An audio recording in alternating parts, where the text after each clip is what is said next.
Hi everyone. Tonight we are trading your mattress for a mat on packed earth. Trading your neighbours for several hundred people who already know entirely too much about your business. And trading your phone signal for a horizon so empty it could make a therapist nervous. Welcome to Rapa Nui, the island the rest of the world eventually calls Easter Island. One of the loneliest specks of land on the planet, home to roughly 1,000 enormous stone faces, and just remote enough to make you rethink the entire concept of a road trip. Before you get too comfortable, take a second to like this video and subscribe, though only if you're genuinely getting something out of it. No pressure, no guilt trip, we're all adults here. And leave a comment telling me where you're tuning in from and what time it happens to be for you, because based on past evidence, it is never, ever a sensible hour anywhere. If you'd rather just close your eyes and let this wash over you, we're on Spotify too. Links down below. Now go ahead and kill the lights. Get whatever your personal version of a soft, steady hum is going, a fan, a fireplace, a dishwasher 2 rooms away, and settle in like you have absolutely nowhere else to be tonight, because out here, you genuinely don't. Let's wonder about a few things before we go any further. Could you carve a 15-ton statue armed with nothing but a chunk of harder rock and sheer stubbornness? Would you trust your dinner to a chicken so valuable it sleeps behind a locked stone door, better housed than you are right now? Could you paddle a canoe across open ocean for weeks, further than the distance from New York to London, and simply trust that land shows up eventually? And when the trees stopped growing back and the food got scarce, would you have noticed in time? Or would you have been too busy arguing about whose statue was taller? Well, congratulations. You have just washed up, somewhat improbably, on the shores of Rapa Nui. Sometime in the 1600s, give or take a century, nobody has ever fully agreed on. There is no ship waiting to take you home, no particular skill of yours that anyone here urgently needs, and a horizon in every direction insisting quite firmly that you are on your own now. Welcome to the most isolated, inhabited place on Earth. Try not to take up too much room. Before you worry about food, shelter, or making friends, you need to reckon with the sheer, almost insulting scale of your isolation. Rapa Nui sits so far from anything else that the nearest inhabited land is over 1,000 miles away, which means your nearest neighbour is not a person, but an ocean. There is no mainland to walk toward, no distant coastline glowing faintly at night. Just volcanic hills, wind, grass, and the steady, indifferent crash of surf on every side. You came a very long way to feel this small. Stand on almost any point of the island and turn in a slow circle, and you will not see a single ship, a single light, a single hint that anywhere else exists. The air smells of salt and crushed grass, and the wind never really stops. It just changes its mind about which direction to blow from. There are no towering mountain ranges here, no dense jungle canopy, just 3 extinct volcanoes anchoring a roughly triangular scrap of land you could walk across in an afternoon if the terrain weren't so relentlessly uneven. Ever driven through a stretch of countryside so empty your phone lost signal for 20 uncomfortable minutes? Now imagine that feeling, permanently, with no bar of signal ever coming back, because there is no tower to connect to and no next town over the hill. The isolation is not just geographic, it shapes everything about how life here works. Whatever you cannot grow, catch, weave or carve yourself, you simply do not have, because there is no merchant ship arriving next week with a replacement. A broken tool cannot be mailed back for a refund. A bad harvest cannot be quietly offset by imports from somewhere less unlucky. Every single resource on this island already has an owner, a purpose, and probably a small, ongoing dispute about who's allowed to use it. Living here means treating every plant, every fish, every flake of obsidian as something genuinely finite. Because it is, in the most literal sense, all there is. And yet, for all its emptiness, the island does not feel forgotten so much as fiercely self-sufficient. A place that has simply decided it does not need anyone else's permission to be a whole world. The people who eventually settle here will build homes, farms, religious monuments, and a complex social order every bit as intricate as anything on a crowded continent, using only what floated across the ocean with them, and what the volcanic soil is willing to give up. It is a small stage for an enormous amount of human effort. Ever complained about your commute being too long? Yours, at least, ends somewhere. Let's rewind for a moment, because nobody simply stumbles onto Rapa Nui. Whoever your ancestors were, and depending on which generation you're waking up in, they crossed thousands of miles of open Pacific in double-hulled canoes, navigating by stars, swells, and the flight patterns of birds, with no compass and no guarantee that anything was out there at all. It is, frankly, one of the most audacious commutes in human history, and you're about to spend your whole life living at the destination. Picture the voyage itself for a moment, because it deserves more credit than it usually gets. 2 hulls lashed together with woven cord, a woven sail catching whatever wind is willing to cooperate, and a crew relying on generations of accumulated seafaring knowledge rather than any written chart. Navigators read the ocean the way you might read a familiar room in the dark, tracking the pattern of swells bouncing off unseen land, watching which birds fly out to fish each morning and which direction they return from at dusk, trusting the position of stars they have memorized since childhood. There was no backup plan if the calculations were wrong. There was only more ocean. The canoes themselves carried more than just people. Settlers packed crops capable of surviving the journey, taro, sweet potato, and bananas among them, along with chickens, since a colony without a reliable food source is not a colony so much as a very committed shipwreck. Every square foot of space mattered. Every provision had to last for weeks at sea, and every decision about what to bring along was really a decision about what kind of life would be possible on the other end. Ever tried to pack for a 2-week vacation and still forgotten your phone charger? These people packed for the rest of their lives, with 0 chance of a return trip to grab anything they missed. What makes the whole endeavour almost absurd by modern standards is the sheer improbability of success. The Pacific is enormous. Rapa Nui is a single small dot within it, and the odds of finding it without modern navigation are the kind of odds that should have ended in failure far more often than they did. And yet here you are, evidence that it worked.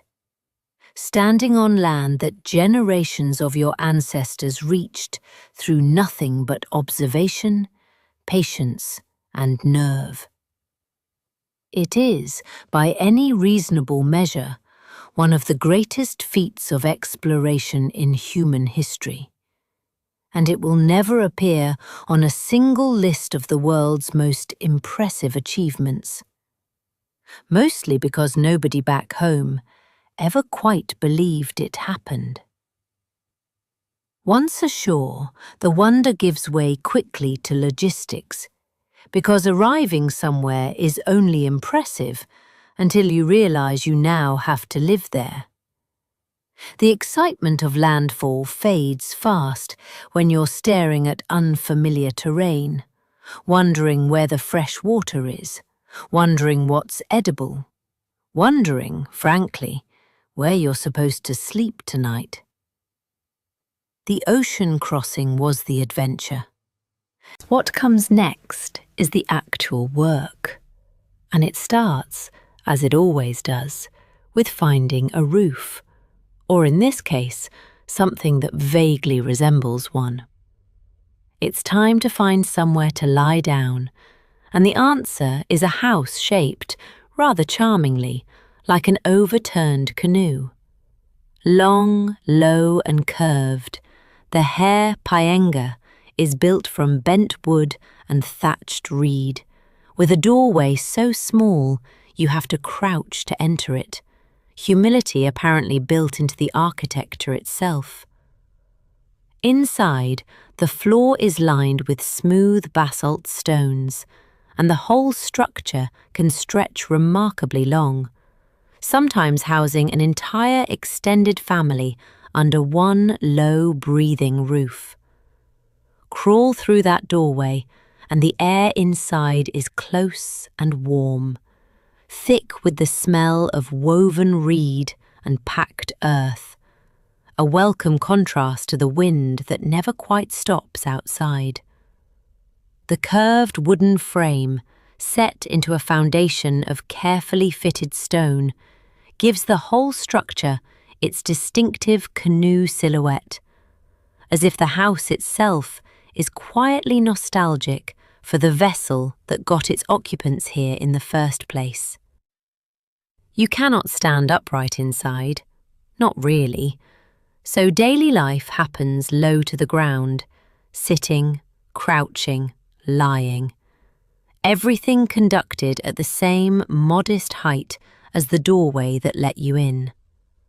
The stone foundation stones themselves are cut and fitted with genuine care, some carved with subtle designs, evidence that even the base of your home is worth doing properly. Multiple households might share a cluster of these structures, arranged around a shared courtyard where cooking, tool-making, and general socializing happen in the open air, since the house itself is really more of a sleeping chamber than a living room. Privacy, as a concept, does not get much of a foothold here. Ever shared a hotel room on a family trip and found yourself listening to every cough and shuffle through the wall? Now imagine that, except the wall is woven reed and the family is permanent. Small and cramped as it may sound, the design is remarkably practical for the conditions. The low, curved profile sheds wind far more effectively than a tall, rectangular structure would, and the tight, crouching entrance keeps drafts to a minimum once you're inside. There is a real elegance to a house built specifically to survive its own island's weather, rather than simply looking impressive. Function unmistakably winning out over form, right down to the doorway that forces every single visitor into a small, involuntary bow before they're allowed in. Sleeping arrangements inside are simple. Mats laid over the stone-lined floor, bodies close together for warmth once the sun goes down and the wind picks back up. There is no separate bedroom, no notion of personal square footage, just a shared, curved shelter, doing its best against an island that offers very little natural cover. It is, in its own way, a strangely comforting arrangement, the kind of closeness that would feel intrusive back home, and feels here like simple survival. You drift off eventually, curled beneath a roof shaped like the boat that carried your whole world here, which is either poetic or slightly on the nose, depending on how tired you are. Morning arrives the way it always does here, without ceremony, just light creeping through the gaps in the reed and the low murmur of a household already stirring. And a household that size, sharing a space that snug, needs feeding, which means it is well past time to talk about what's cooking, quite literally, in a hole in the ground just outside.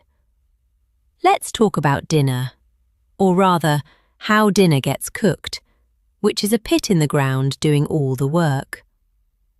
The umu is an earth oven, a shallow hole lined with hot stones, packed with food, covered in leaves and soil, and left to steam for hours while the heat does its quiet, patient business underground. There is no stovetop, no timer, no hovering over anything. You simply bury your meal and trust the earth to handle the rest, which is either wonderfully relaxing or mildly terrifying depending on your relationship with control. The process starts well before anything resembling a meal is in sight.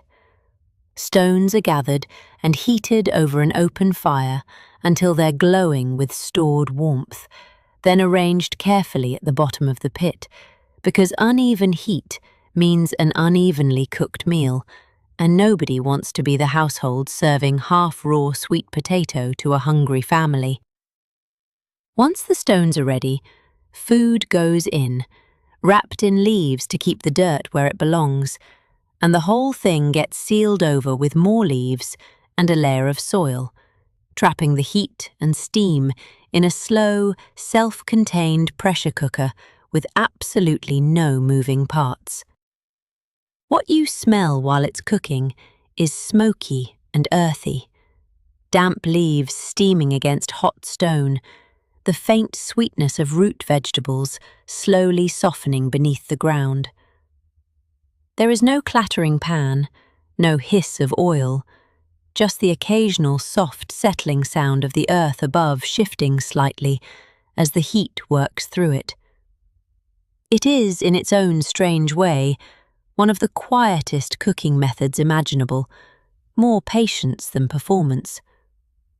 Ever left a slow cooker running all day and felt smug about how little effort dinner took? The umu is the original version of that smugness, minus the electricity, minus the appliance, and with considerably higher stakes if you get the timing wrong. Digging the meal back up hours later carries a small thrill of anticipation, unwrapping layers of soil-warmed leaves to reveal food that has been steaming gently the entire time you were off doing something else, tending the garden, mending a net, negotiating with a chicken. The results are tender, smoky, and worth the wait. Root vegetables that have gone soft and sweet, meat when it's available cooked through evenly without ever touching an open flame. It is a method built entirely around trust. Trust in the stones, trust in the timing, trust that nobody dug it up early out of impatience. The umu also does something quietly practical beyond just cooking.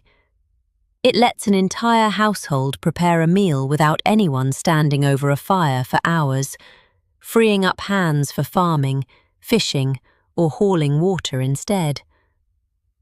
Cooking here is communal labour folded into everything else the day requires, not a separate chore demanding undivided attention. And when the meal is finally unearthed and shared out among the household, sitting together in the open courtyard outside that low, canoe-shaped house, It tastes like something worth the whole slow process, smoky, warm, and entirely, stubbornly, of this island. Which naturally raises the question of exactly what's going into that pit in the first place. Now for the meal itself, which leans heavily on sweet potato, taro, and bananas, all coaxed reluctantly from volcanic soil that would rather you didn't bother. Sweet potato in particular is the backbone of daily life here, filling, reliable, and endlessly versatile, roasted, mashed, or steamed alongside whatever else the umu happens to be holding that day. It is not a varied menu by modern standards. It is, however, a menu that has kept an entire civilization alive on a speck of land with no backup plan. Coaxed is genuinely the right word, because the soil here is volcanic, rocky, and thin, nothing like the deep, forgiving earth you might picture on a lush tropical island. Farmers work small plots, breaking up stone, clearing debris, and building up whatever organic matter they can to give crops a fighting chance.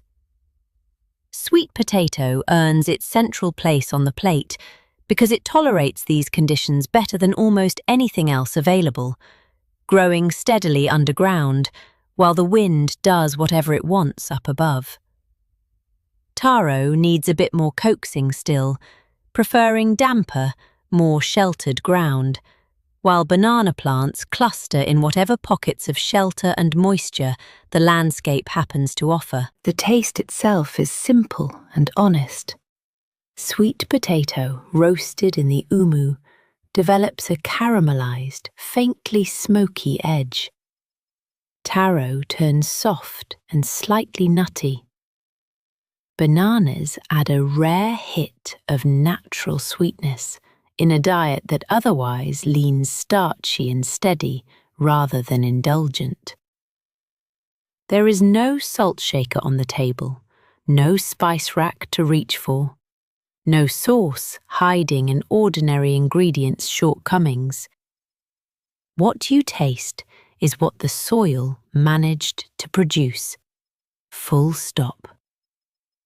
Ever complained that your meal prep container of plain roasted vegetables felt a little repetitive by day 4? Welcome to essentially every meal here. Minus the plastic container. Minus the choice to order takeout instead. And yet, monotony is not quite the same as hardship, because these are crops chosen with real care, suited precisely to conditions that would defeat almost anything more delicate. Generations of experimentation went into figuring out exactly which varieties grow best in which sheltered corner of which garden. Which planting depth keeps roots from drying out, which combination of crops planted together helps each other survive the wind and thin soil. This is not a community eating whatever happened to wash ashore. It is one working an intricate, hard-won understanding of a difficult landscape into something approaching reliability. Meals are eaten together, typically sitting in the open air near the umu, sharing out portions among family members with the kind of practiced fairness that comes from everyone understanding exactly how much effort went into producing what's on the ground in front of them. There is no waste here, no scraping half a plate into the bin without a second thought, because every root vegetable represents real labour against real odds. It is a simple diet, yes, but a deeply respected one.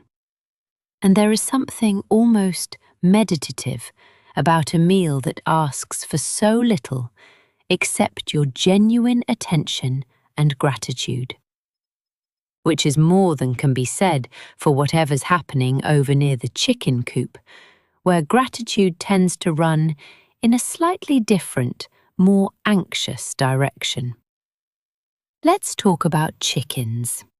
Because on Rapa Nui, chickens are not a backyard afterthought, they are practically currency. Families build them their own stone houses, hermoa, small fortified coops with narrow entrances, designed to keep the birds in and thieves out. Because a stolen chicken is a genuine crisis here, not a minor inconvenience. These birds provide eggs, meat, and status all at once, and a man's wealth might be measured, quite literally, in how many hens he can keep from disappearing overnight. The hermoa themselves are surprisingly serious pieces of construction, low stone structures with a single narrow opening just wide enough for a chicken to squeeze through, and just narrow enough to make it awkward for anything larger, human or otherwise, to reach inside without effort. Walls are built thick and solid, and some households take the extra step of covering or securing the openings at night, because a coop that looks impressive but still lets a hungry neighbour reach in for a free meal has entirely missed the point. Ever installed a home security system, mostly out of spite toward a specific neighbourhood raccoon? This is the 15th century equivalent, minus the app that sends you a notification. Inside, the coop smells exactly like you'd expect. A warm, dusty, faintly ammoniac scent that clings to the stone, along with the constant low murmur of clucking that never fully goes quiet, even after dark. Chickens here are handled with real care, fed scraps and whatever supplemental food can be spared, checked on regularly, treated less like livestock and more like a small, feathered investment portfolio that occasionally lays breakfast. Losing a hen to theft or predation is not a shrug-it-off kind of loss. It represents real value walking away, and disputes over missing birds can become genuinely serious matters within the community. Part of what makes chickens so valuable here is their reliability in an environment where reliability is in short supply. Unlike a garden plot at the mercy of wind and thin soil, or a fishing trip at the mercy of an unpredictable ocean, a well-kept hen produces with steady, comforting regularity. Eggs supplement a diet otherwise built almost entirely around root vegetables, and the meat itself is reserved for occasions that matter: celebrations, important guests, moments worth marking with something more substantial than roasted sweet potato. A gift of chickens between families can settle a dispute, seal an alliance, or mark an important occasion, functioning almost like a formal currency with feathers and opinions of its own. There is a genuine tenderness to how these birds are kept, considering how practical the whole arrangement ultimately is. Children are given small responsibilities looking after them.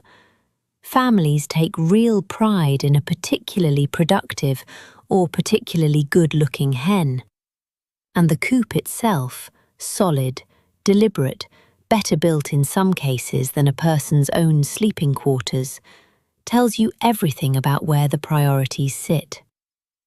Your chicken, it turns out, has better home security than you do. And given how much the island depends on that steady little bird, it is difficult to argue the arrangement is unreasonable. Which brings us, naturally, to the other half of daily provisioning, the stubborn business of getting anything green to grow at all. It's time to see where the food actually comes from, and the answer is a garden that looks suspiciously like a pile of rocks. The manavai are circular stone enclosures, built to block the relentless wind and trap what little moisture the soil can hold, creating tiny sheltered pockets where taro and bananas have a fighting chance. Farming here is less about lush fields and more about stubbornly convincing volcanic rubble to support life, one carefully stacked wall at a time. Building one of these enclosures is genuine labour before a single seed goes into the ground. Stones are gathered, sorted, and stacked into a low, circular wall, tall enough to break the worst of the wind, but not so tall that it blocks what limited sun the crops need. Inside that stone ring, the microclimate shifts noticeably. Calmer air, slightly warmer ground, moisture that lingers instead of evaporating the moment it lands.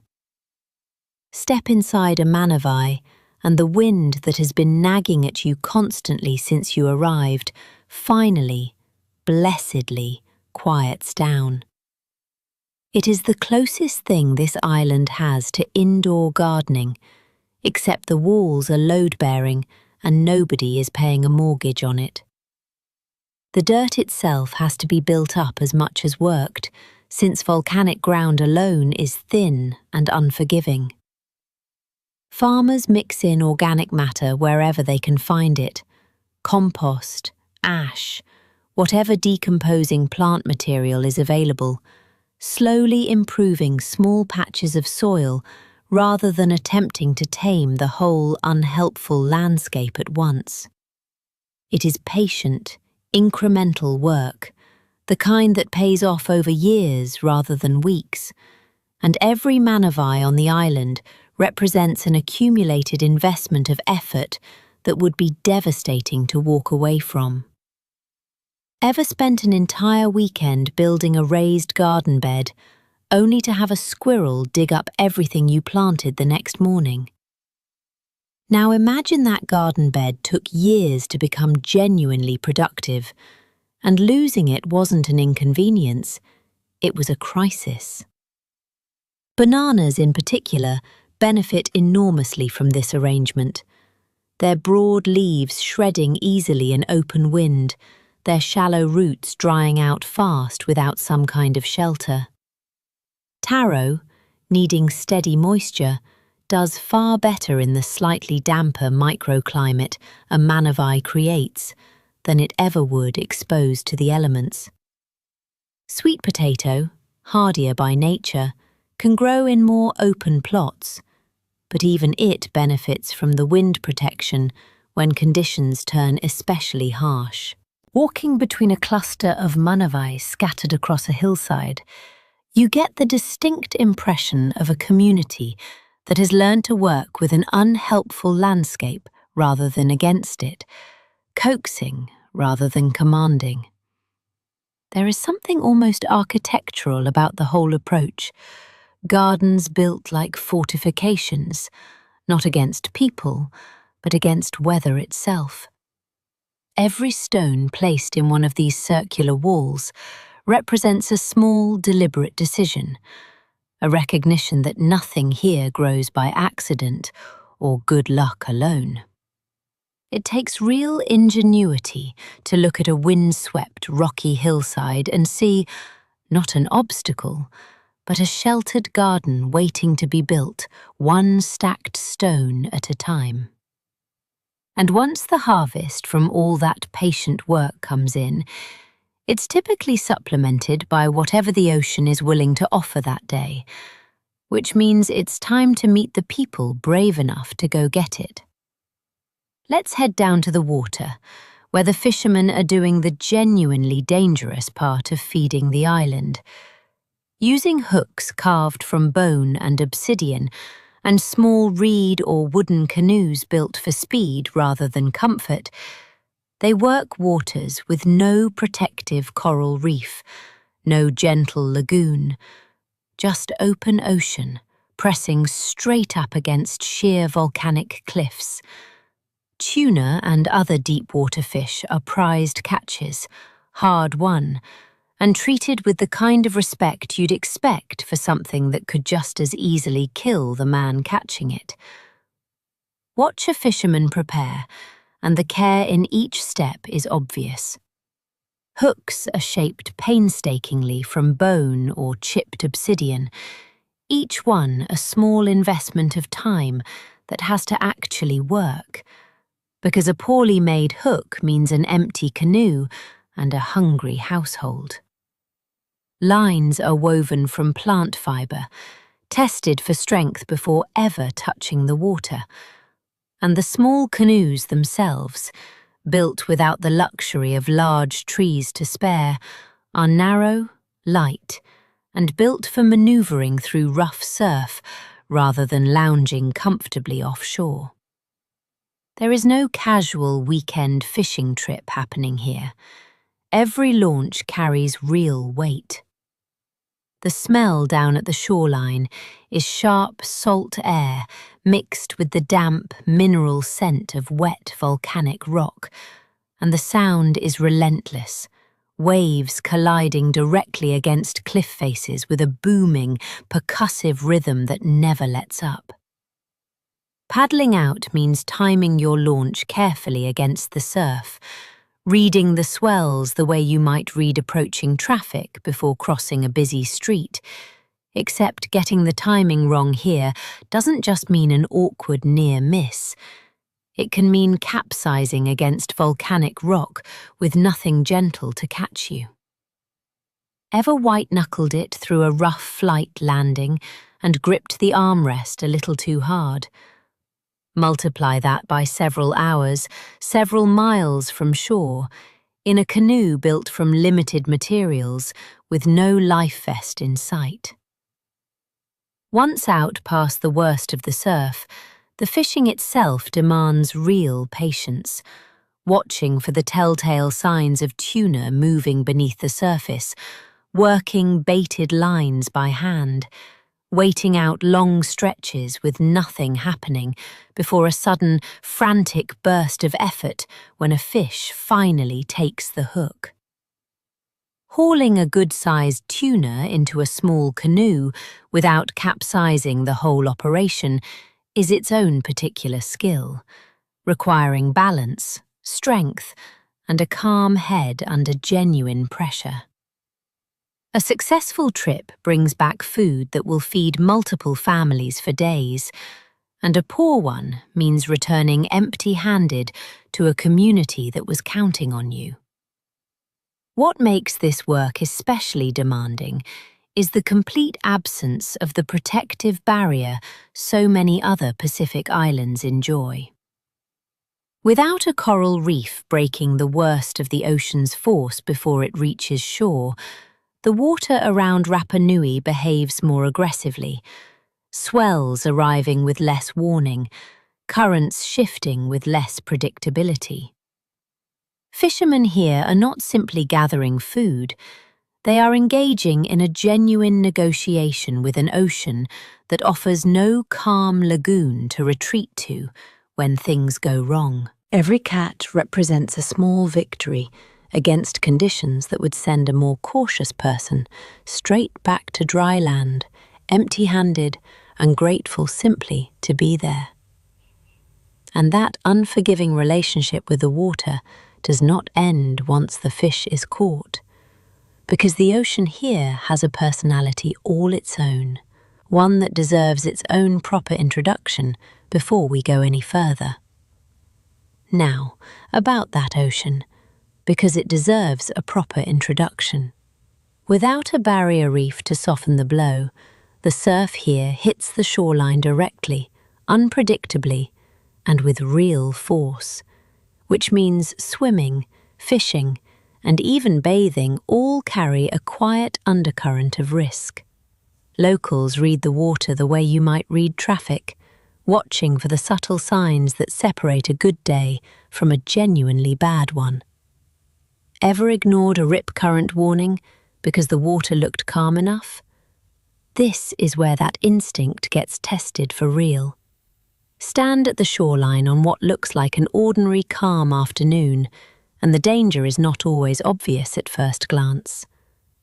The water can appear glassy and inviting one moment, and shift within minutes as swells arrive from storms happening thousands of miles away, well out of sight and completely without warning.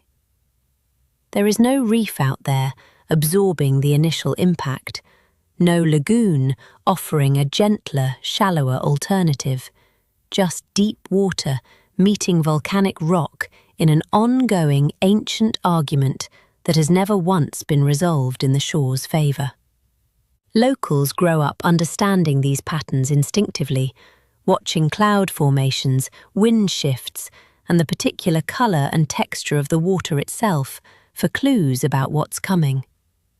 The sound alone tells you plenty, a steady, rolling boom as waves strike the cliffs, occasionally punctuated by a sharper crack when a larger swell catches a rock formation just right. Salt spray hangs in the air along much of the coastline, and the rock underfoot is often slick, worn smooth by centuries of relentless battering. Swimming, when it happens at all, tends to happen in the handful of spots where the coastline offers some natural protection, small coves and inlets where the worst of the open ocean's force gets blunted just enough to make the water usable rather than outright hostile. This unpredictability shapes far more than just fishing and swimming. It influences where settlements are built, which coastal areas get used for what purpose, and how seriously ocean-related warnings get taken within the community. A sudden shift in wind, or a subtle change in wave pattern that might go completely unnoticed by an outsider, gets read here with the same seriousness you might apply to a genuine, immediate danger. Because on an island this exposed, it usually is one. There is no lifeguard station, no warning flag system, just generations of closely observed experience, passed down from person to person, about which days the ocean is simply not to be trusted. And yet the relationship is not purely adversarial, because this same relentless ocean is also the primary source of protein, connection to the wider world your ancestors once crossed, and no small amount of quiet, humbling beauty. Watching the surf crash against these cliffs at sunset, the water catching gold and orange light as it explodes against black volcanic rock. It is easy to understand why this landscape produces both deep respect and genuine caution in equal measure. The ocean gives, occasionally generously, but it never entirely lets its guard down, and neither, wisely, does anyone who lives beside it. Which is a fitting mindset to carry with you as we head inland now, toward the place where this island's most famous residents are quite literally still being born out of the rock itself. It's time to see where the statues actually come from, and the walk itself sets the mood. Raraku is a volcanic crater whose slopes are littered with stone giants in every stage of completion, some fully carved and waiting, others still half buried in the rock they were born from, abandoned mid-thought like an unfinished sentence. The air smells of dust and stone, and the sheer number of figures scattered across the hillside makes the whole place feel less like a quarry and more like a crowded, silent waiting room. Walking up toward the crater, the ground underfoot turns increasingly loose and gritty, volcanic tuff crumbling slightly with every step. A soft, relatively easy stone to carve, compared to the harder basalt found elsewhere on the island.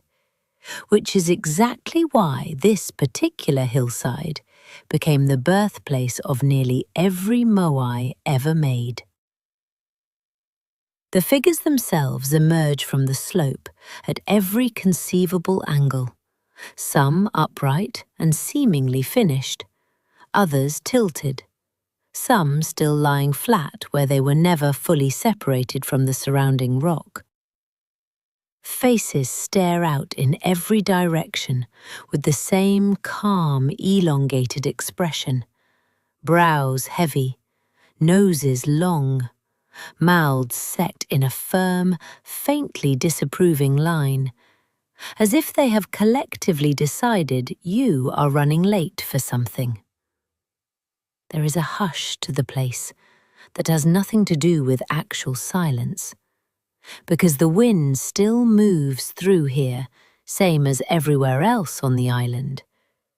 But something about hundreds of half-finished ancestors staring out from a hillside tends to quiet a person down regardless.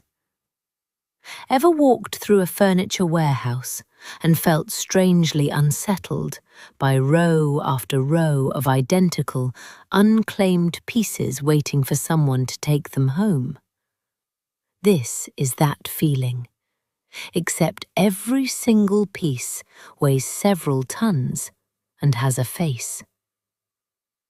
Some of the moai here were never meant to leave the quarry at all, carved as a kind of practice, or perhaps intended for a purchase lost to time, while others are simply caught mid-journey, fully carved and ready for transport, waiting for a crew, a rope, and enough collective effort to finally move them toward their platform. Walking among them, you get a genuine sense of interrupted labour. Tools set down, work paused, an entire industry frozen at whatever moment it happened to stop. It is less a monument and more a snapshot. Generations of ambition preserved exactly as it was left. What strikes you most, wandering this slope, is the sheer scale of collective intention on display. This was not one statue built by one determined family.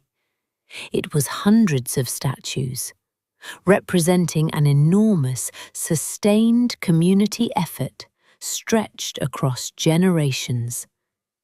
Each new moai representing another family's ancestor, another clan's claim to status and memory. The crater itself becomes almost a shared workshop, a place where rival groups carved side by side, competing quietly in scale and craftsmanship, while working the same stubborn rock face.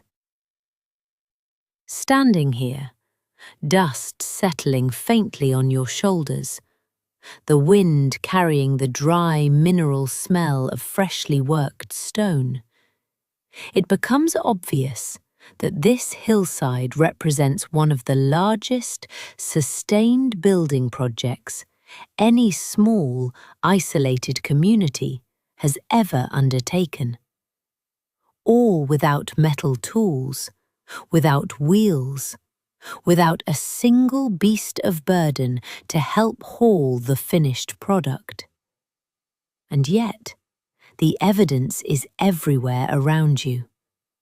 Patient, monumental, faintly unsettling proof that stubborn ambition needs surprisingly little infrastructure to succeed. Which raises the obvious question of exactly how any of this actually gets carved in the first place.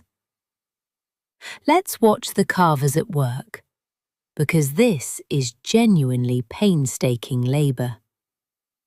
Using nothing but toki, hand tools chipped from even harder basalt, teams slowly chisel a moai directly out of the volcanic rock face, working the outline first before gradually freeing the figure from the stone around it. It can take months of steady, repetitive pounding to produce a single statue, and the whole process runs on patience, teamwork, and the quiet confidence that someone, eventually, will finish what you started.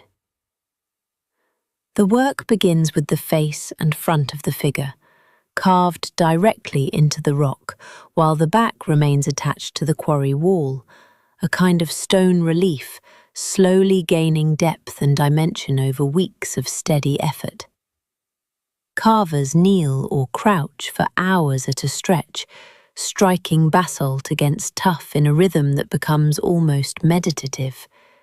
Chip, chip, chip, the sound echoing faintly off the crater walls, alongside the low murmur of conversation between workers taking turns at the most physically demanding sections.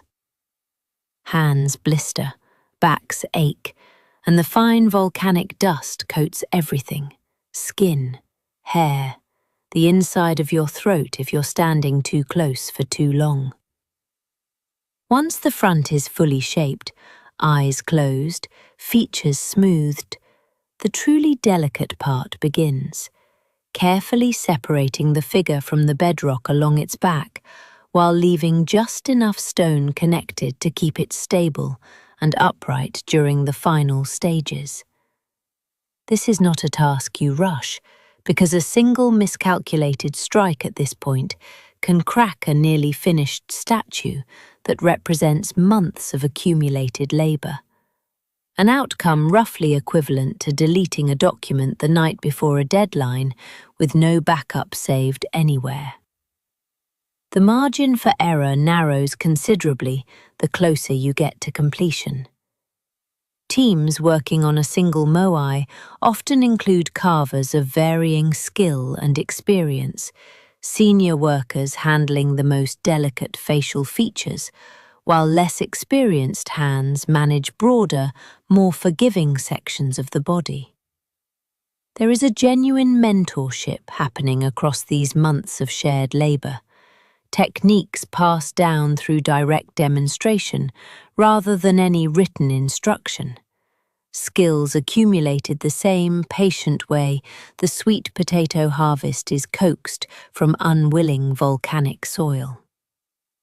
Ever watched an apprentice slowly earn the trust to handle a more delicate part of a shared project at work? The stakes here are considerably higher, and there's no rewriting the file if it goes wrong. What's remarkable, standing beside one of these half-finished giants, is realizing that every single indentation, every smoothed curve of the brow and jaw, represents nothing but sustained human effort. No machinery, no shortcuts. Just a community's collective willingness to spend months on a single object because that object matters enough to justify the cost. And once a moai is finally, painstakingly freed from the rock, an entirely different kind of challenge begins. Because now, somebody actually has to move the thing. Here's the part that still puzzles outsiders centuries later: how a 15-ton statue gets from the quarry to its final platform, sometimes miles away, with no wheels, no draft animals, and no modern machinery. Oral tradition insists the statues walked, rocked upright, and shuffled forward using ropes on either side, and modern experiments have shown it's entirely possible. Whatever the exact method, moving these giants was a coordinated, communal feat that could involve dozens of people, a great deal of rope, and presumably a great deal of shouting. Picture the scene properly, because it is genuinely something. A newly finished moai, standing upright, ropes looped around its head and shoulders, teams of people arranged on either side, pulling in careful, alternating rhythm, rocking the statue gently from side to side so that it shuffles forward step by lurching step, the way you might walk a heavy refrigerator across a kitchen floor by rocking it corner to corner.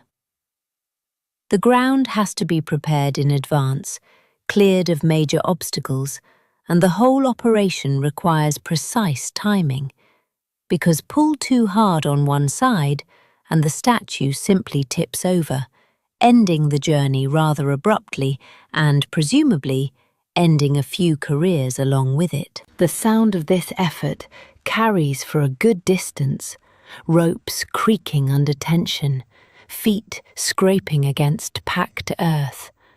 The low rhythmic chanting that likely helped coordinate everyone's pulling in unison, the same way modern work crews still call out cadence to synchronize heavy lifting. It is loud, physical, communal labor, closer to a barn raising than anything resembling solitary artistry. Ever tried to move a couch up a narrow staircase with one other person and ended up shouting contradictory directions at each other the entire time?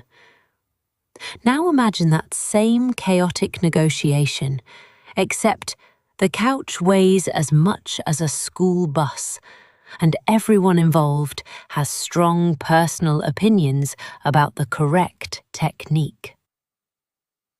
Experiments conducted by researchers in more recent memory have demonstrated that a moai carved with a slightly forward-leaning base and a wide bottom can indeed be walked upright this way with a coordinated team, lending real weight to the island's own oral tradition on the subject. A rare and satisfying case of a community's own explanation for its history holding up remarkably well once outsiders finally got around to testing it properly. It required strong rope, careful engineering of the statue's base during the carving process itself, and above all, disciplined teamwork among everyone pulling. The distance covered on any given day was likely modest, progress measured in the length of a house rather than the length of a journey, meaning some statues may have taken considerable time to travel even a few miles from quarry to platform. It was slow, deliberate, occasionally dangerous work, and every completed transport represented a genuine communal achievement worth celebrating. Which makes it all the more amusing that after all that effort, the statue still isn't quite finished, because there's one more accessory waiting to complete the look. Just when you think the statue is finished, along comes the finishing touch, a pukao, a cylindrical topknot carved from soft red volcanic scoria at a separate quarry called Puna Pau. These get hauled over and hoisted onto the finished moai's head, adding both height and, depending on who you ask, a certain jaunty flair. It is the ancient equivalent of putting a hat on a monument, except the hat weighs several tons, and getting it up there is its own small miracle of engineering. The scoria itself comes from an entirely different quarry than the moai bodies, a reddish, relatively lightweight volcanic stone found at Puna Pau, requiring its own separate carving process and its own separate transport journey across the island before the two pieces ever meet. There is something almost logistically absurd about it. An entire statue carved in one location, an entire hat carved in another, both eventually hauled to a third location, and somehow fitted together on top of an already precariously balanced monument. Ever ordered furniture that arrives in 3 separate deliveries from 3 separate warehouses and had to coordinate the whole thing yourself? This was that, except assembly required raising several tons of stone into the air, using nothing but ramps, ropes, and levers. Getting the pukao onto the moai's head likely involved building a ramp of packed earth and stone alongside the statue, gradually raising the cylindrical top knot up the incline, using a combination of leverage and sheer coordinated muscle, then carefully guiding it into position atop the head before removing the ramp material from underneath. It is a task requiring exact planning, because a poorly balanced pukao, or one dropped at the wrong angle during the final placement, could damage or topple a statue that took months to carve and days to transport. The margin for error at this stage is, again, uncomfortably small. The reddish colour of the scoria stands out sharply against the grey volcanic tuff of the statue itself, giving each completed moai a distinctive two-toned look. And some scholars suggest the pukao may represent a traditional hairstyle or headdress worn by important figures in life, a detail meant to reinforce the statue's connection to an actual honoured ancestor, rather than a generic anonymous figure. Not every moai receives one, and the ones that do are generally found on the more elaborate, more prominent platforms, suggesting the addition carried real significance, a mark of particular status rather than simple decorative flourish. Watching a completed pukao settle finally into place atop a moai that has already survived months of carving and a difficult overland journey, there's a genuine sense of accomplishment in the air among the workers, the kind of satisfaction that comes from finishing a project that could have gone wrong at literally every single stage and somehow didn't. But even fully assembled, hat and all, the statue is still, in the eyes of the people who built it, not yet actually alive. That comes next, and it comes down to the eyes. Now for the moment that actually brings a moai to life, at least in the eyes of the people who made it. Eyes made of white coral, with pupils of dark obsidian or red scoria, are fitted only once the statue reaches its final platform. And it's this act that's believed to activate the figure's mana, its spiritual power and connection to the ancestor it represents. Until that moment, it's simply a very large, very impressive sculpture. Afterward, it's something else entirely. The eyes themselves are crafted with real precision, white coral shaped and polished into the rounded form of the eye itself, a dark disc of obsidian or reddish scoria set carefully into the centre to form the pupil. The whole assembly fitted into carved sockets on the statue's face that remain empty and unfinished right up until this final ceremony. There is something almost theatrical about the deliberate delay. Months of carving, days of transport, careful placement atop a platform, and still the figure waits, blank-eyed, for this last essential step. Ever built an entire piece of flat-pack furniture, only to discover the final, tiny bag of screws was somehow still sealed in the box the whole time? This is that moment, except considerably more sacred, and considerably harder to return to the store if something goes wrong. The ceremony surrounding this eye fitting is significant, involving ritual and likely the presence of the community the statue represents. A recognition that this is the moment a carved likeness transforms into something believed to genuinely house the mana, the spiritual power and authority of the specific ancestor it was carved to honor. Before the eyes are set, you are looking at stone. Afterward, by the understanding of the people who built it, you are looking at someone. A presence capable of watching over the village, blessing the harvest, and lending its authority to the living descendants who maintain its platform and its memory.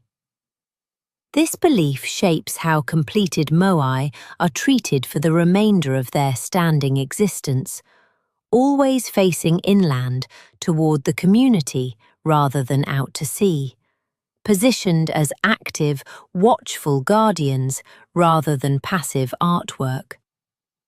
The distinction matters enormously to how you should understand every finished figure standing along this coastline, because from the perspective of the people who built these platforms, you are not looking at decoration. You are looking at ancestors, still present, still watching, still very much part of the community's ongoing life. There is a real tenderness in this final step.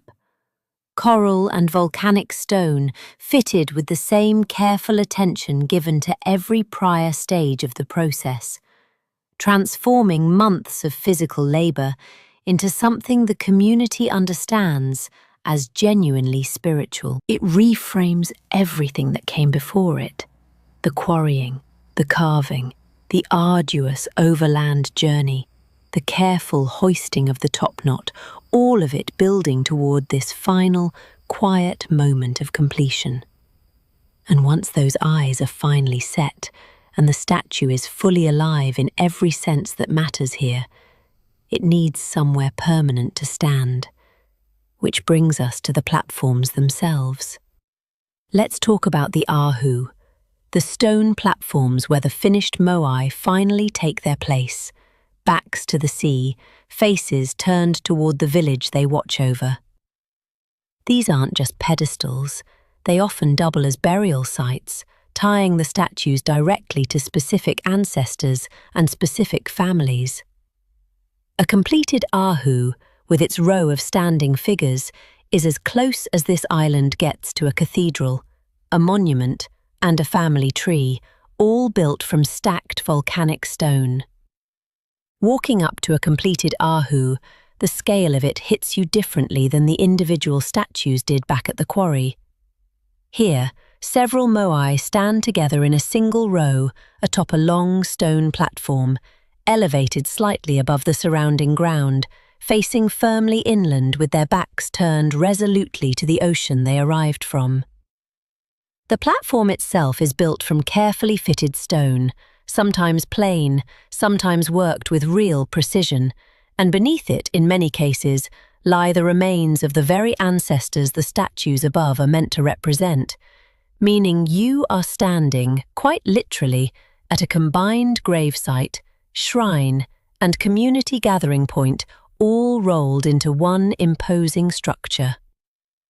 The choice to face the statues inland rather than out to sea is deliberate and meaningful. These are not meant to greet visitors arriving by boat.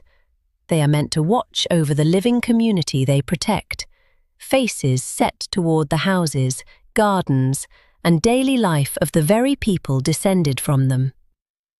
Ever set up a family photo on your mantelpiece specifically so it faces the living room rather than the front door? Same basic instinct, considerably higher production values. An ahu functions as the spiritual and social center of the clan or family group that built it, a place for ceremonies, for marking important occasions, for maintaining the ongoing relationship between the living and the ancestors whose mana the moai are believed to carry. Different family groups across the island each maintain their own ahu, and the scale, craftsmanship, and number of statues atop any given platform often reflects the relative status and resources of the group responsible for it, a not-so-subtle form of competitive architecture playing out across the entire coastline generation after generation. Maintaining an ahu is ongoing work, not a one-time construction project. The platform itself requires upkeep, the statues need protecting from erosion and damage, and the site as a whole needs to be honoured through regular ceremony and attention. This is a living relationship between a community and its monuments, not a museum piece left to quietly weather away untouched. The stone beneath your feet here has likely been walked on, prayed over, and cared for continuously by generations of the same family line, each generation adding its own small measure of maintenance and reverence to a structure that predates every person currently standing on it. Standing before a full ahu, several moai in a row, weathered stone catching the low island light, salt air drifting up from the ocean at your back, it is genuinely difficult not to feel the full weight of accumulated purpose behind the structure. The quarrying, the carving, the transport, the eye-fitting ceremony, all of it converging finally into this one permanent, watchful monument. And behind every single one of these platforms sits a complex social order determining exactly who gets to build the biggest one, which brings us, appropriately, to the question of who's actually in charge around here. It's time to understand who's actually in charge.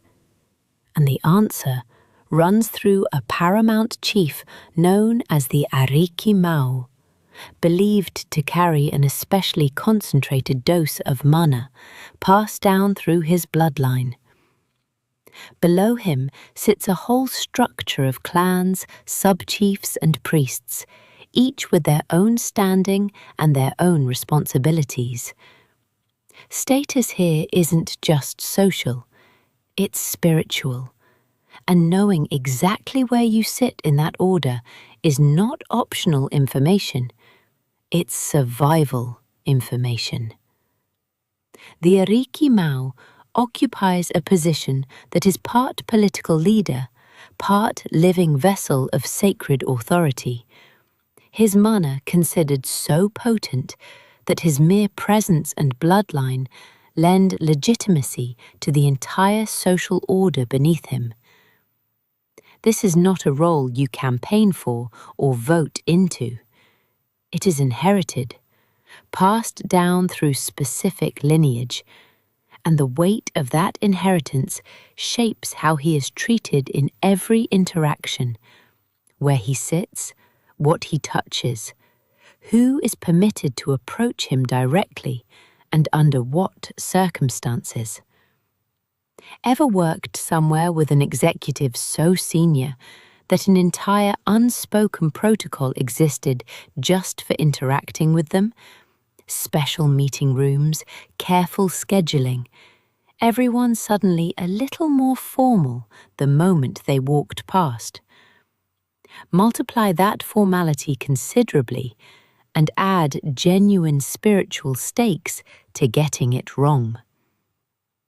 Below the Ariki Mau, the island is organized into distinct clans, each tracing its lineage back through specific ancestral lines, each maintaining its own ahu, its own territory, and its own internal hierarchy of sub-chiefs and respected elders. These clan structures determine an enormous amount of daily life: who you're likely to marry, which resources you have access to, which disputes you're obligated to weigh in on, which ceremonies you're expected to attend, and in what capacity. Your clan is not simply a social club you can casually opt out of. It is the entire framework your identity and daily obligations are built around. priests occupy their own distinct category of authority, specialists in ritual knowledge, ceremony, and the practical mechanics of managing mana within the community.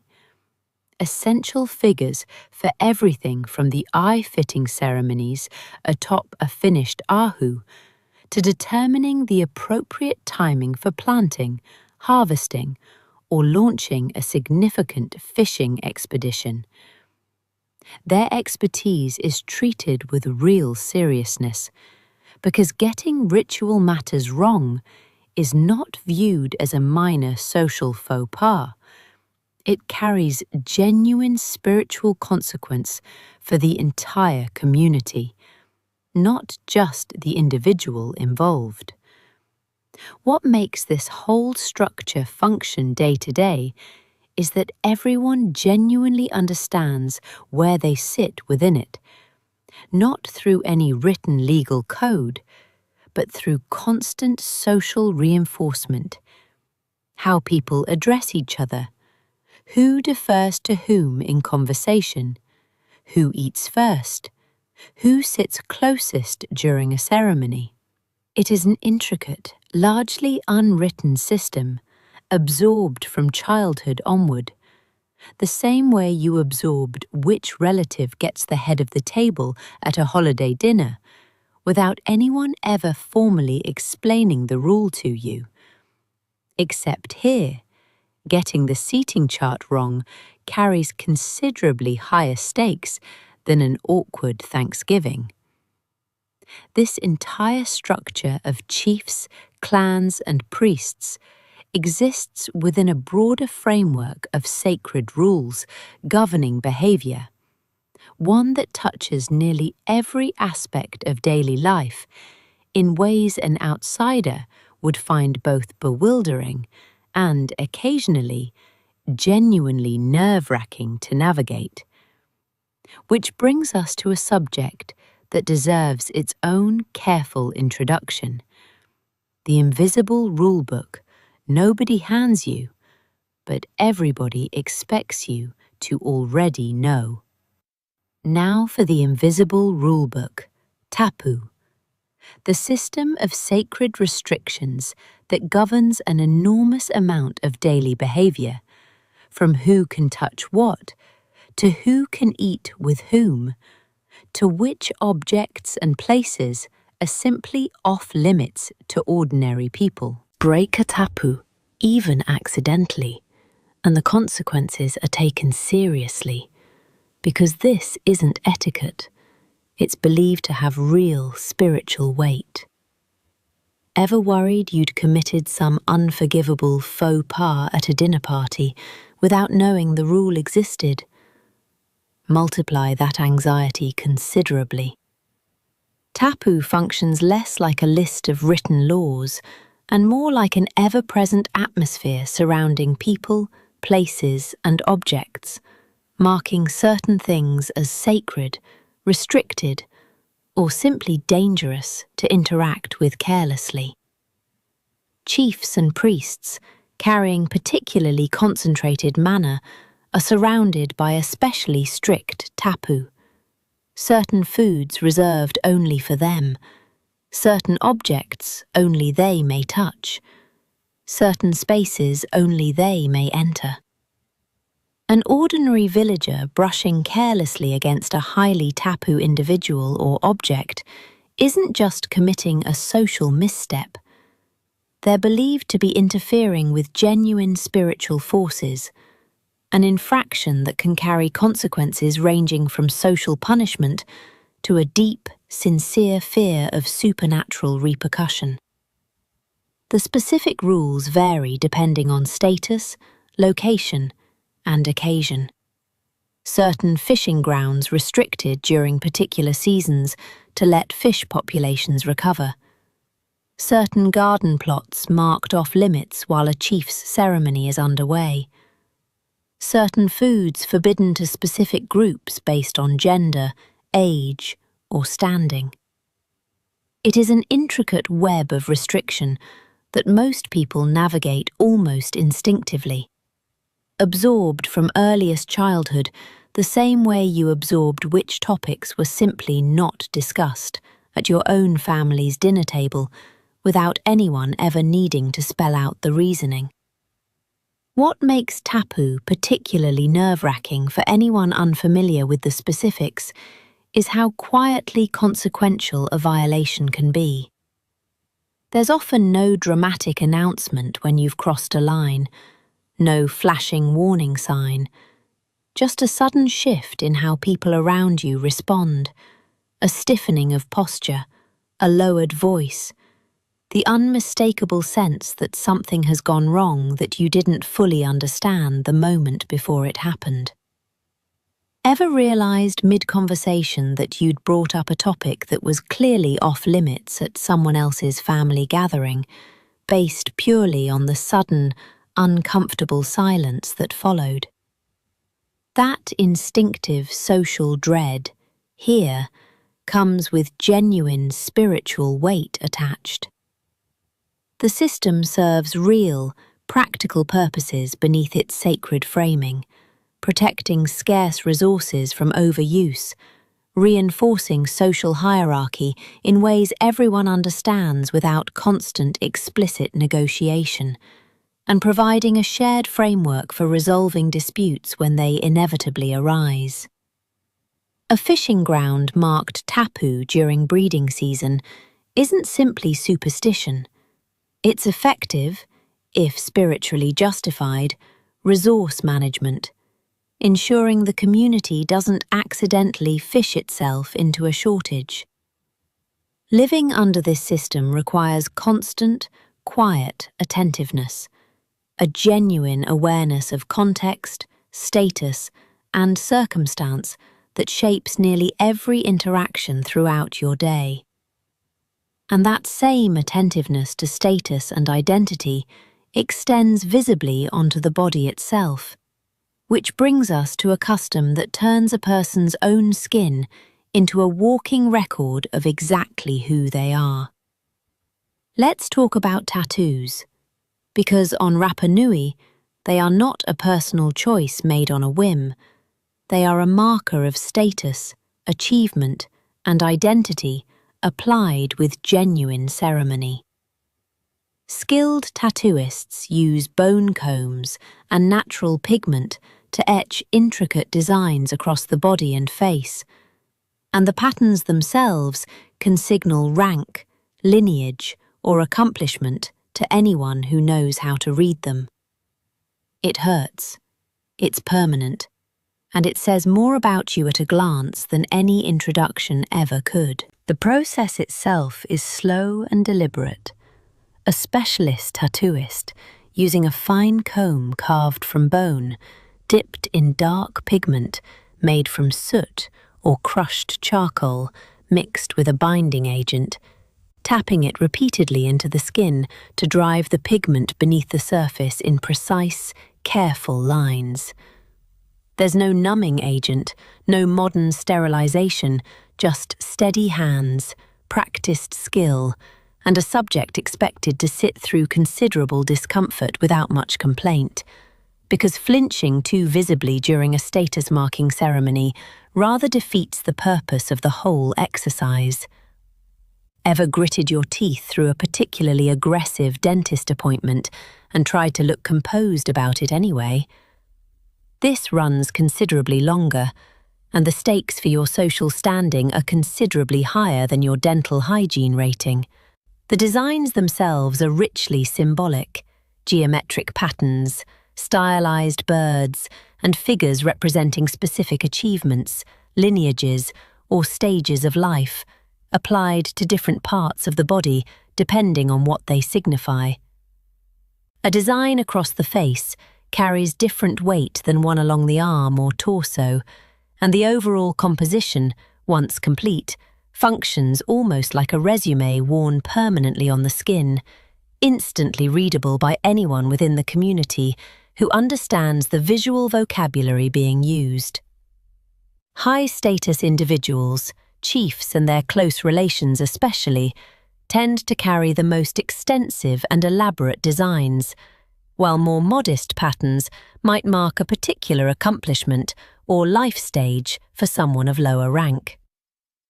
The smell during the process is distinct, the faint burnt scent of the pigment itself combined with whatever plant material might be used to clean the skin beforehand and after, and the sound is a steady, rhythmic tapping, comb against skin, repeated for hours depending on the complexity of the design being applied.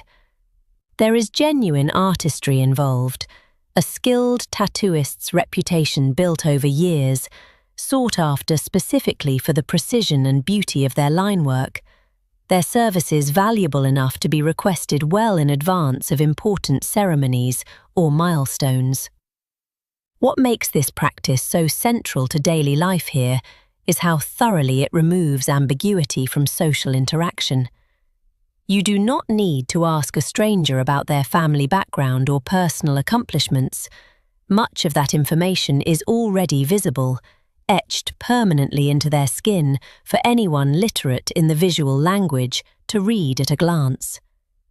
It is identity made completely unmissable, a bold, irreversible declaration that follows you for the rest of your life, through every social interaction, every ceremony, every ordinary day spent working the garden or hauling in the day's catch. And once you've been marked in this permanent, deliberate way, the rest of your appearance still matters considerably, which brings us to the surprisingly simple matter of what everyone's actually wearing. It's time to get dressed, and the wardrobe here is refreshingly simple. Mahout bark cloth, woven mats, and feather headdresses reserved for those of higher status or special occasions. With a mild climate and no real winter to plan around, clothing serves less as protection and more as decoration and declaration, announcing who you are the moment you walk into a room. Feathers, in particular, are not casual accessories. They are practically a resume you wear on your head. Mahout, made by soaking, beating, and stretching the inner bark of the paper mulberry tree until it becomes a soft, pliable fabric, forms the basis of most everyday clothing here, worn as simple wraps or garments that require none of the elaborate tailoring you might associate with clothing back home. The process of making it is genuinely laborious, bark stripped, soaked repeatedly, beaten flat with wooden tools until the fibres loosen and spread into something resembling cloth, then dried and shaped into usable pieces. It smells faintly earthy and plant-like, feels somewhat rough compared to woven fabric, and requires regular replacement since it doesn't hold up especially well against the elements or everyday wear. Ever bought a cheap t-shirt that started falling apart after just a handful of washes? Mahout has roughly the same durability timeline, except there's no return policy, and you made the whole thing yourself from actual tree bark.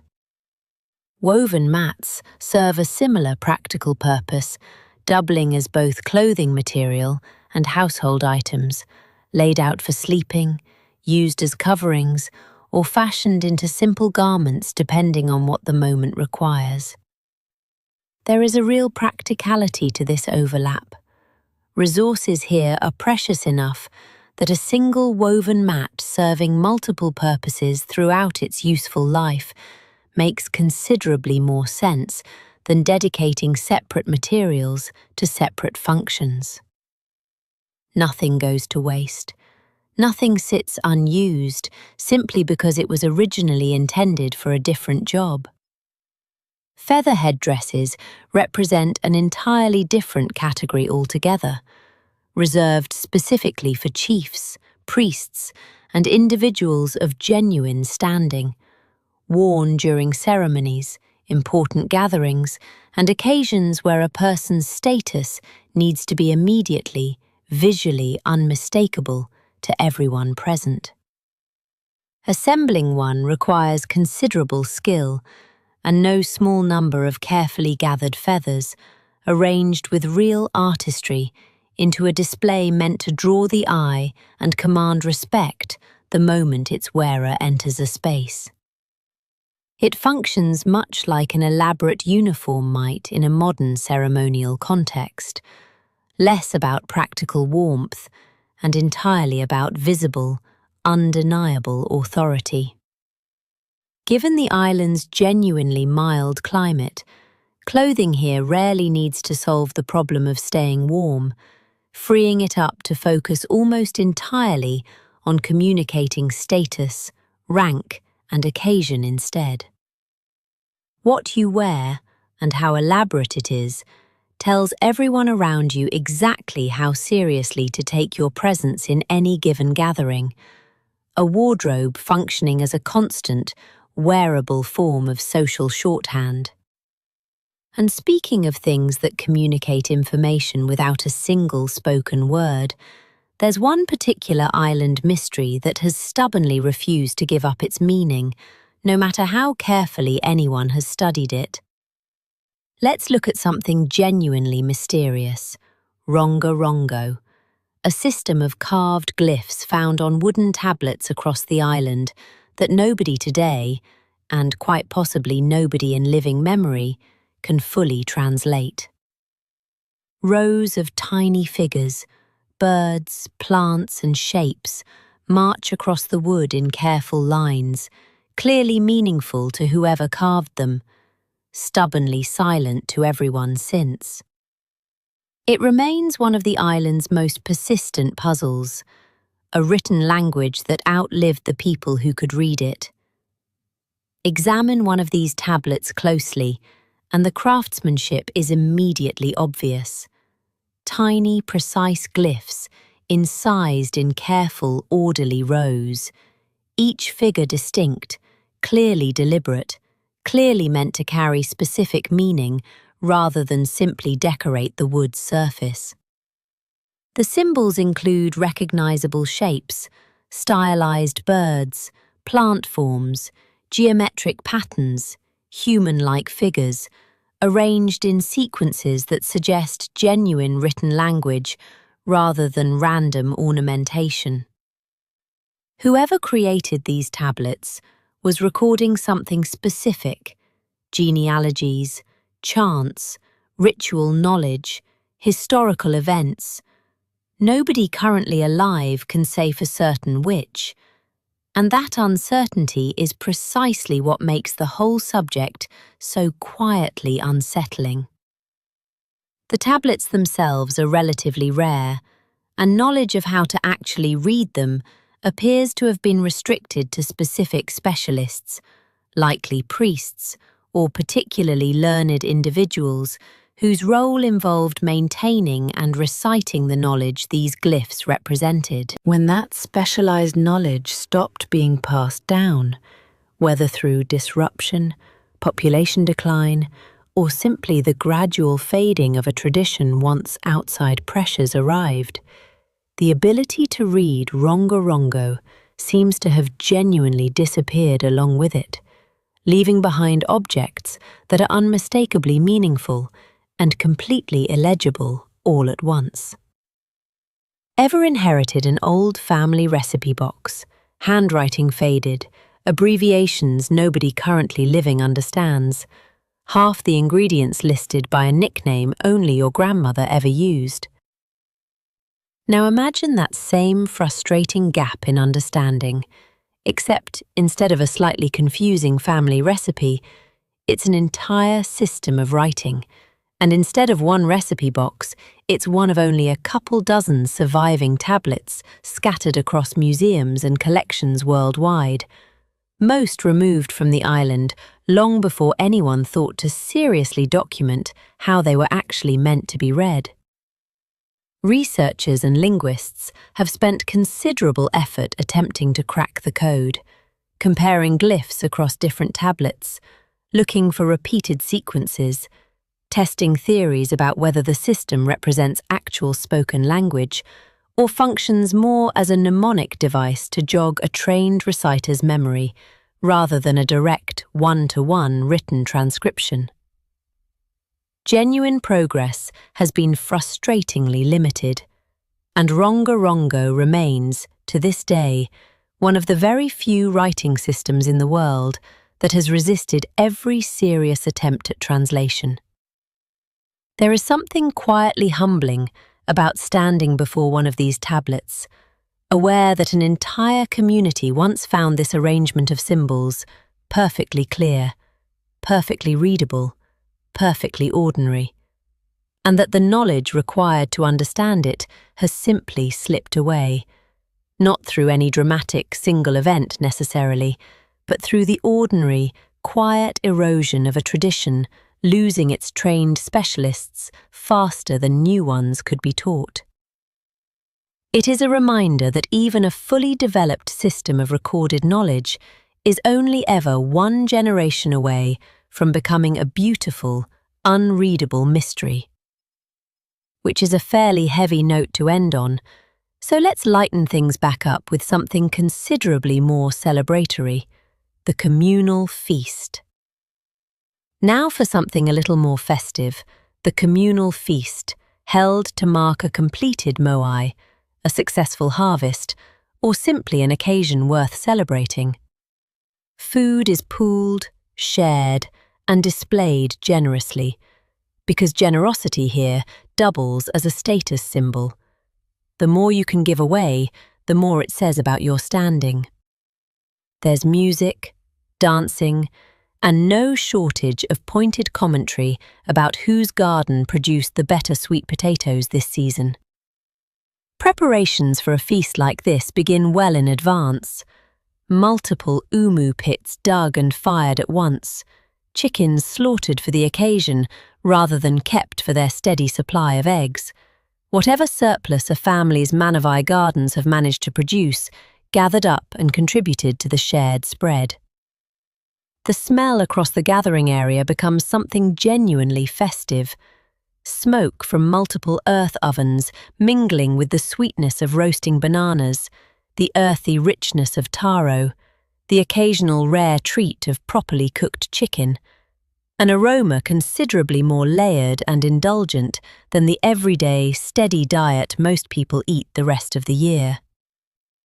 Contributing generously to a feast like this isn't simply an act of kindness, it functions as genuine social currency. A household or clan that can afford to give away significant food, chickens, and effort toward a shared celebration is visibly, publicly demonstrating its wealth and standing to everyone in attendance. Ever attended a potluck where one person's elaborate homemade dish quietly, silently upstaged everyone else's store-bought contribution, and everyone noticed without a single word being said out loud? Same basic social mechanic, considerably higher stakes, and instead of mild embarrassment, the consequences touch on actual status within the clan hierarchy. Music accompanies the gathering, rhythmic and communal, likely involving chanting, simple percussion, and voices raised together in songs tied to the occasion being celebrated, whether that's a successfully completed statue, a good harvest, or an important marriage or ceremony.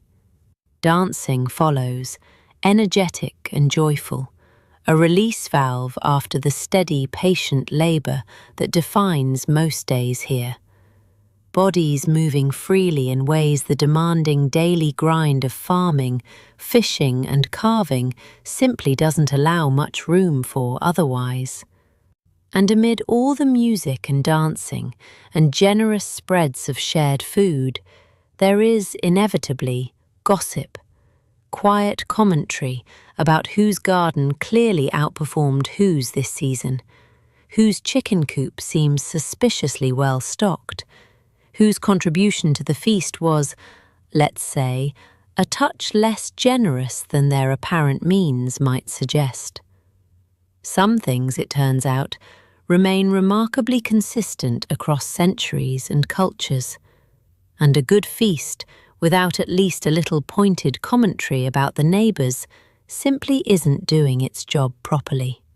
These gatherings serve a genuine social function beyond simple celebration, reinforcing community bonds, publicly acknowledging achievement, and providing an outlet for the kind of joy and connection that daily survival, however successfully managed, doesn't always leave much room for. It is a reminder that even a community working constantly against thin soil, unpredictable oceans, and a stubbornly finite set of resources still makes deliberate, determined space for genuine celebration. Which makes it all the more sobering when we have to talk honestly now about the moment those resources finally, quietly, started running out. Now we need to slow down and talk honestly about something heavier, because the island's palm forests, once dense enough to build large seaworthy canoes, gradually vanished over the generations, through some combination of clearing for farming, use in moving those statues, and the unchecked spread of rats that fed on seeds and stopped the trees from regenerating. Scholars still debate exactly how much blame falls on each cause.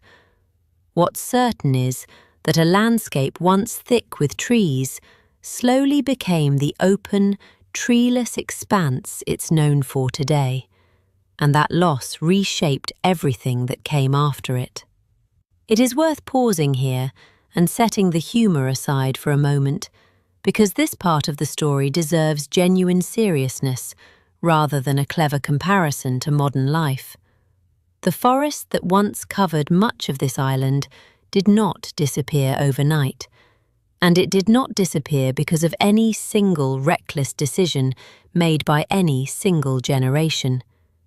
It disappeared gradually, across many generations, through the accumulated, ordinary pressures of a growing population needing more farmland, needing timber for canoes and construction, and the ropes and rollers involved in moving those enormous statues, and through the quiet, compounding damage of rats that arrived alongside the original settlers and steadily consumed the palm seeds that would have grown the next generation of trees.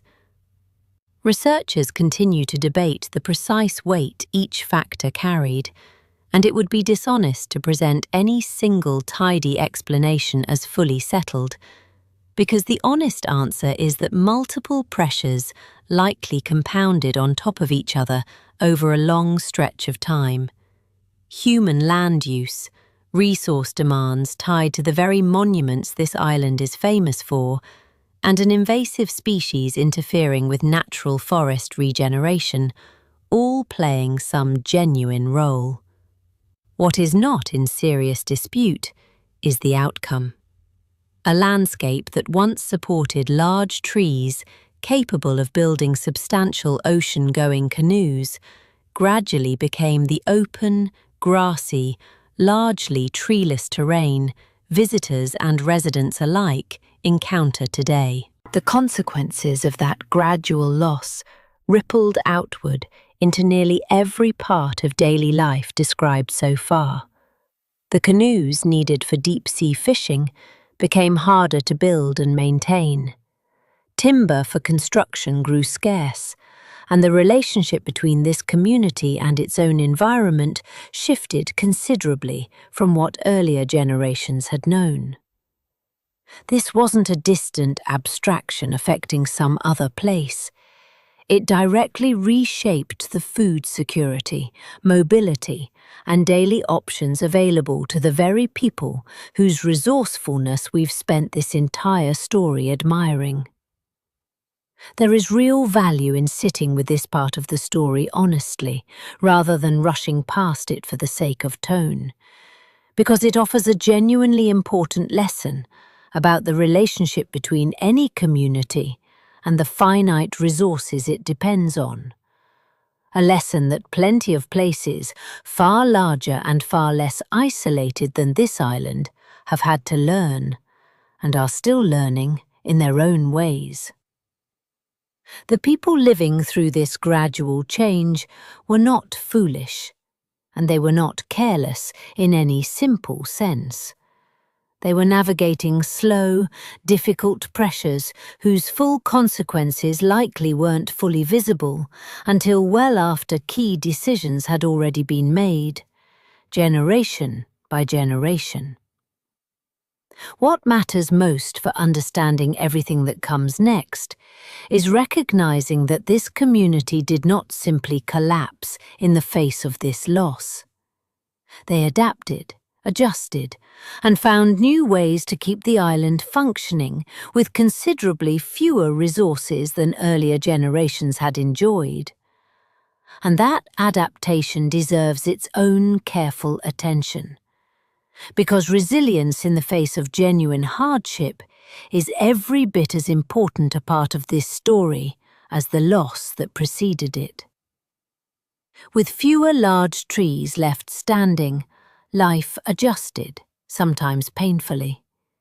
Building seaworthy canoes became far harder, which limited fishing in deeper waters, and the community leaned more heavily on chickens, land crops, and careful rationing to make up the difference.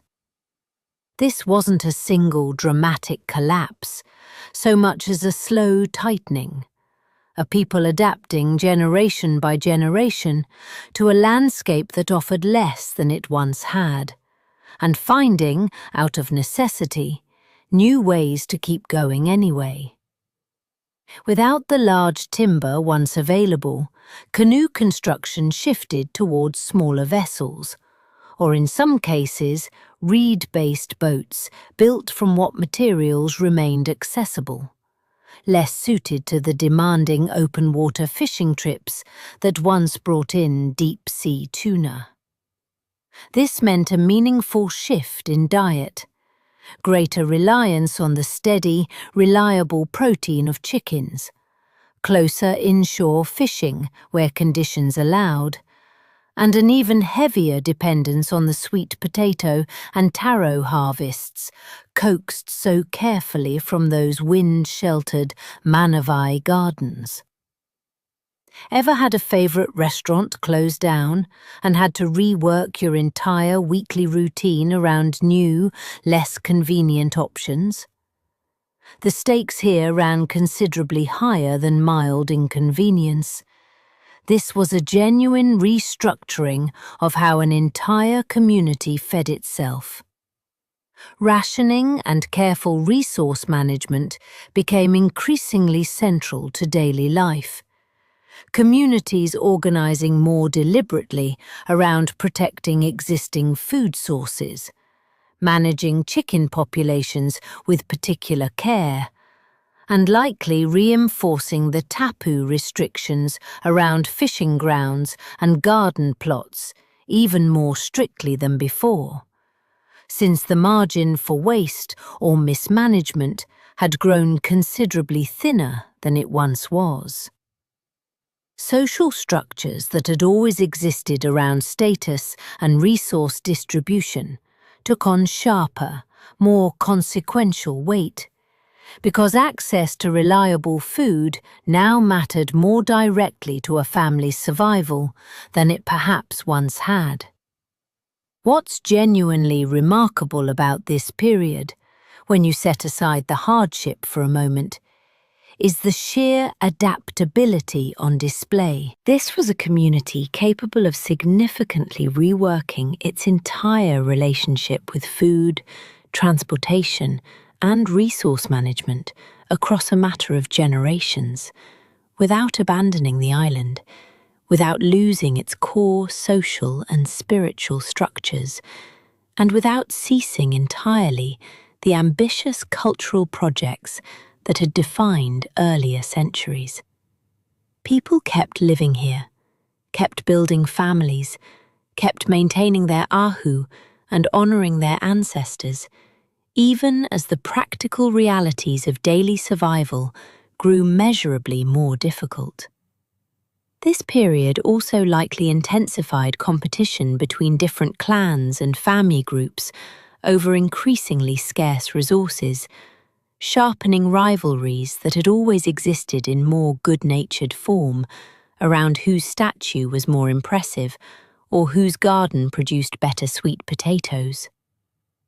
When resources tighten meaningfully, status and access to them start mattering in far more serious, sometimes tense ways than they did when there was simply more to go around for everyone. It is a pattern familiar to nearly any community anywhere that has faced genuine scarcity. And Rapa Nui was, in this respect, no exception to a very human rule. And it's out of this tightening, more competitive environment that an entirely new kind of tradition begins to take hold, one that shifts the island's central contest away from carving stone giants and towards something considerably more physically dangerous, involving cliffs, sharks, and a very small, very important bird egg. As the era of carving giant statues gradually winds down, a different kind of contest starts to take its place, the Tangata Manu, or birdman competition. Representatives from rival clans scale down sheer cliffs, swim through shark-filled water to a small offshore islet, and wait, sometimes for weeks, for the season's first sooty tern egg to appear. Whoever retrieves it first grants their chief a year of considerable prestige and authority. It is, without exaggeration, one of the most dangerous job interviews in human history. The competition itself begins with a genuinely treacherous climb. Competitors, known as hopu, working their way down steep volcanic cliffs at Rongorongo, the ceremonial village perched dramatically above the coast, before entering open water known for its shark activity and swimming out to the small rocky islet of Rapa Nui, a considerable distance offshore. This is not a casual swim. Currents here run strong and unpredictable, and the whole endeavour carries genuine, serious risk of drowning or worse, well before anyone even reaches the islet in question.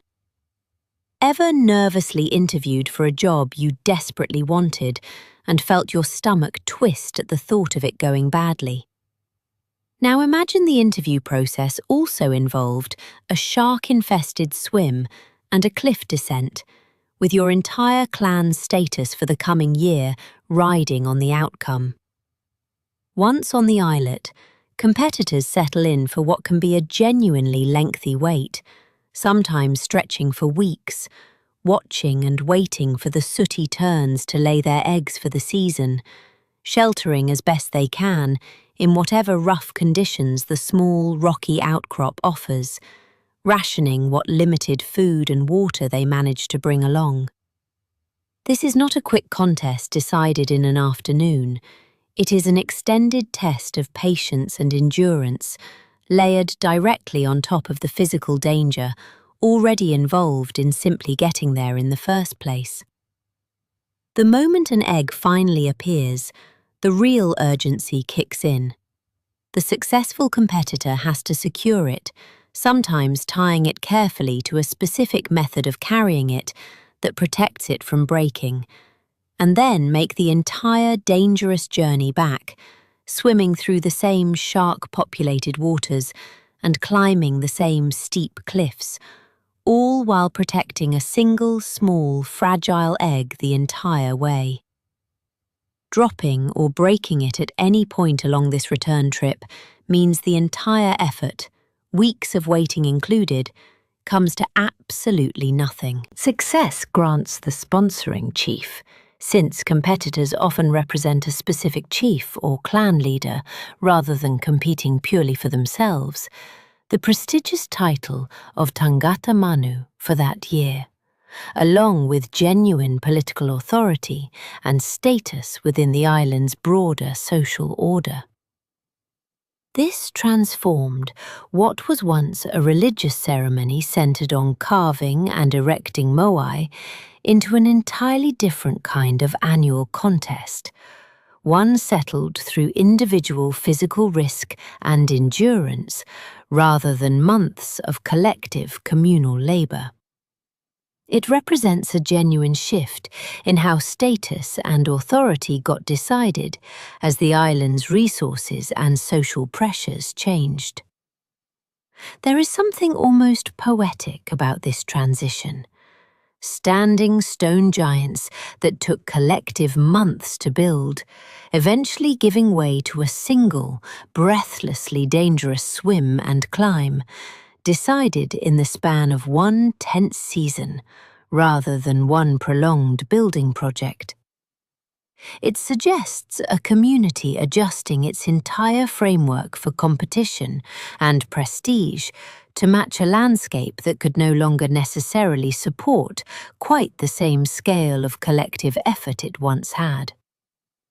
And as this new tradition takes hold, the great stone monuments from the earlier era begin, gradually and quietly, to fall silent. Eventually, and gradually, the great age of Moai carving comes to a close. Fewer statues are started. Some are left unfinished at the quarry, exactly where the carvers set down their tools. And in the generations that follow, many standing moai are deliberately toppled from their platforms during periods of conflict and upheaval between rival clans. The stone giants that once faced inland, watching over their villages, end up face down in the dirt, silent witnesses to a chapter of the island's story that historians are still carefully piecing back together today. Walking back through Ranoraku one final time, past those same half-carved figures still emerging from the hillside exactly as they were left, there is a genuine stillness to the scene that goes beyond simple quiet. These are not statues that were finished and then later damaged. Many of these were simply never completed at all, abandoned mid-carving as the resources, manpower, or motivation to finish them quietly dried up. A tool set down mid-strike, never picked back up again. An entire industry that once employed and organized enormous portions of the island's population, gradually, unceremoniously, winding down.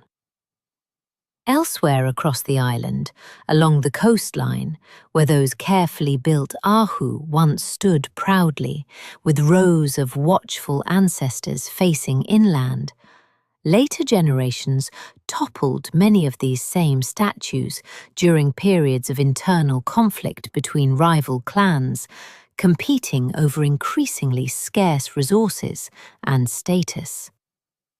This wasn't the work of outside invaders or foreign conquest. This was, by most accounts, the island's own communities turning against each other's monuments during genuine periods of tension and upheaval. A stone giant that once represented an honoured ancestor's protective mana, ending up face down in the dirt at the hands of a rival clan, making its own pointed statement about shifting power. Ever watched a once beloved local landmark quietly fall into disrepair as a community's priorities and resources shifted elsewhere over the years? Not through any single dramatic event, but through a slow accumulation of changed circumstances. There is something of that same quiet, gradual quality here, except considerably more consequential.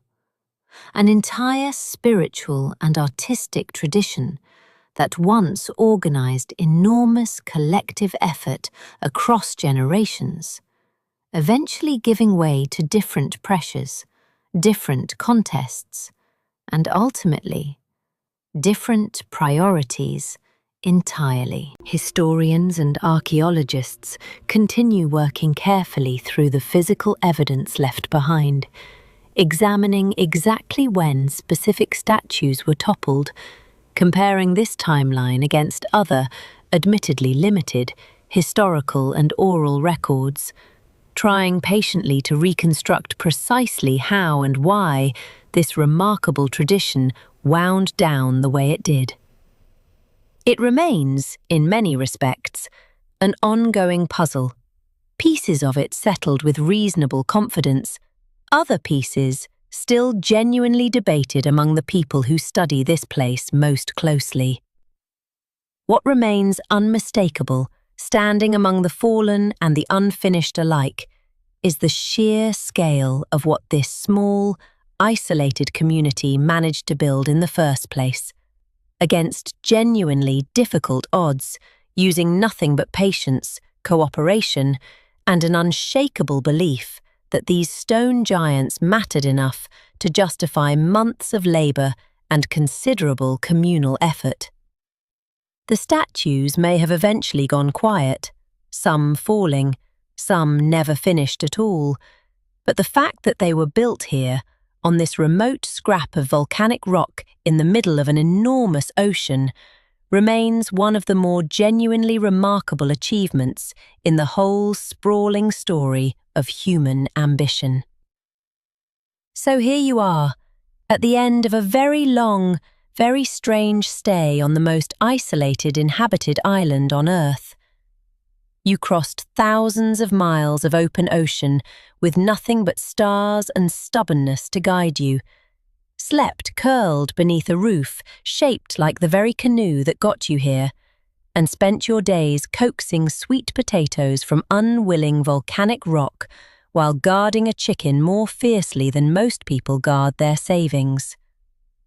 You watched strangers spend months freeing giants from a hillside, one patient chisel strike at a time, and you understood, finally, that every single one of those stone faces staring out toward the village was never meant to be admired. It was meant to watch over someone. It would be easy to remember Rapa Nui only for its mystery, the unmoved statues, the unread tablets, the unanswered questions historians are still gently turning over.